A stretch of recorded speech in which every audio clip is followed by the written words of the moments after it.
Bonjour à toutes et à tous et bienvenue dans notre rendez-vous le Savez-vous. Je vous propose une série de 6 messages relatifs à la performance durable d'un organisme. Aujourd'hui, je voudrais partager avec vous quelques réflexions à propos des notions d'adaptation et d'adaptabilité des entreprises.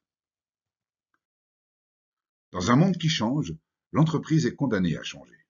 On évoque cette nécessité depuis longtemps, et il existe, à propos du changement, une littérature abondante.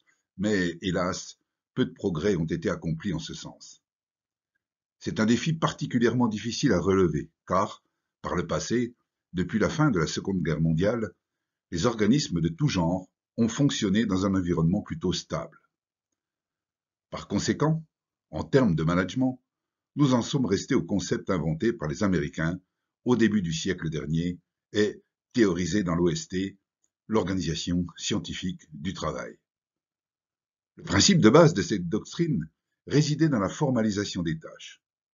Chaque ouvrier, mais aussi chaque employé, devait appliquer les modes opératoires préparés par des ingénieurs qui avaient divisé les activités en unités élémentaires de travail.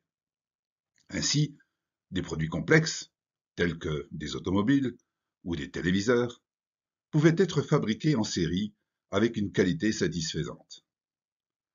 Cette formalisation des tâches et des activités est demeurée très influente dans nos organisations modernes, dans lesquelles on trouve encore force procédures, fiches de poste et autres descriptions de fonctions.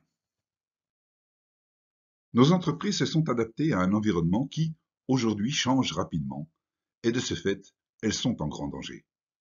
Nous vivons désormais dans un monde VUCA, autrement dit dans un monde volatile, incertain, complexe et ambigu. Pour mieux comprendre ce danger et par conséquent ce défi, on peut comparer une entreprise à un organisme doué de vie. Quand un être vivant est adapté à son milieu, et que cet état perdure très longtemps, son mode de fonctionnement adapté s'inscrit dans ses gènes et se reproduit ainsi sans besoin d'apprentissage. Il devient alors incapable de changer si son milieu se modifie et il disparaît. On peut se poser la question pour nombre d'entreprises. Très adaptées, elles sont devenues inadaptables. L'adage qu'on pourrait tirer de cette loi serait être fort dans un milieu donné, c'est être faible dans un milieu différent, et ce, d'autant plus que la différence, c'est-à-dire le changement du milieu environnant, est importante. Par conséquent, si nous nous soucions du devenir de nos entreprises, nous devons réfléchir à leur capacité d'adaptation, c'est-à-dire à leur adaptabilité. L'adaptabilité représente la facilité avec laquelle un être vivant parvient à modifier son organisation biologique en réponse à un changement de l'environnement. L'adaptabilité suppose une grande sensibilité aux influences du milieu, ainsi qu'une plasticité, on pourrait dire une malléabilité importante des fonctions biologiques.